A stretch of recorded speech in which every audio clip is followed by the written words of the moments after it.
Le COPIL citoyen, plateforme regroupant des partis de l'opposition et des acteurs de la société civile, a été cette fois débouté par la Cour constitutionnelle. Ce différend a pris fin le 28 janvier 2022 sur décision de la haute juridiction. On peut lire dans l'arrêté, considérant qu'aucun des moyens invoqués n'étant constitué, les requêtes introduites par Madame Justine Judith Lekogo, Messieurs Paul-Aimé Bagafou, Bernard Christian Rekula, Geoffroy Fumbula Libeka Makosso, Jean-Valentin Leyama et Nicolas Stéphane Mébianzom doivent être rejetées.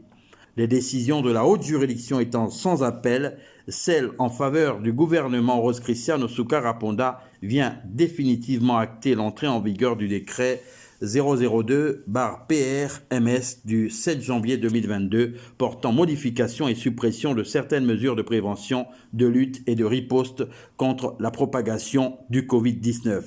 Une décision consacrant de manière insidieuse l'obligation vaccinale et la fin de la gratuité des tests de dépistage. Ce décret conditionne la liberté de circuler et de se rendre dans certains lieux publics, notamment les administrations, les entreprises, les restaurants, les snack-bars et les boîtes de nuit pour les personnes non vaccinées par la présentation d'un test de dépistage de Covid-19 négatif en cours de validité.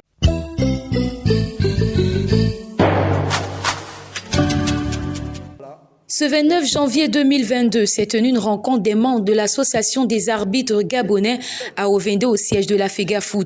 L'ordre du jour était axé sur un bilan de l'année écoulée, un message de bienvenue et d'encouragement à la nouvelle recrue.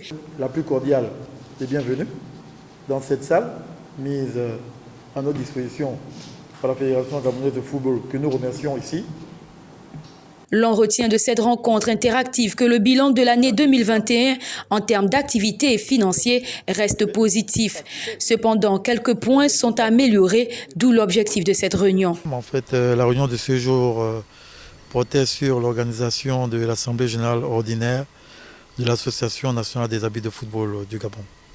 Bon, je dirais que le bilan est positif, malgré le fait qu'il y ait eu le corona. Ce qui a fait en sorte que nous avons eu des petits soucis au niveau de l'organisation au sein de notre association, mais qu'à ça ne tienne, le bilan est positif. Motivés, plus que déterminés à améliorer leurs activités, les arbitres s'expriment. D'abord, nous avons fait le bilan d'activité, malgré que nous sommes sans compétition, mais il fallait ressortir des éléments importants pour la bonne marche de notre structure. Parce que par rapport à la politique qui est la nôtre, nous voulons donner une nouvelle image à l'arbitrage via notre association. C'est pourquoi nous avions été réunis cette matinée. Nous discutons ensemble ce qui a marché et ce qui n'a pas marché pour que demain se prépare aujourd'hui.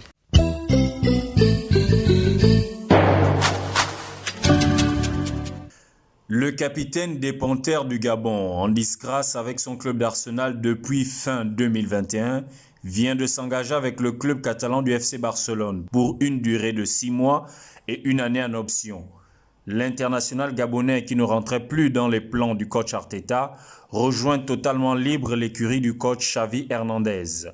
Après la Ligue 1, la Bundesliga, la Première Ligue, c'est la Liga qui accueille la Panthère du Gabon. À 32 ans, PA devra saisir cette opportunité pour relancer sa carrière, retrouver son instinct de buteur et confirmer davantage son statut d'attaquant de classe mondiale.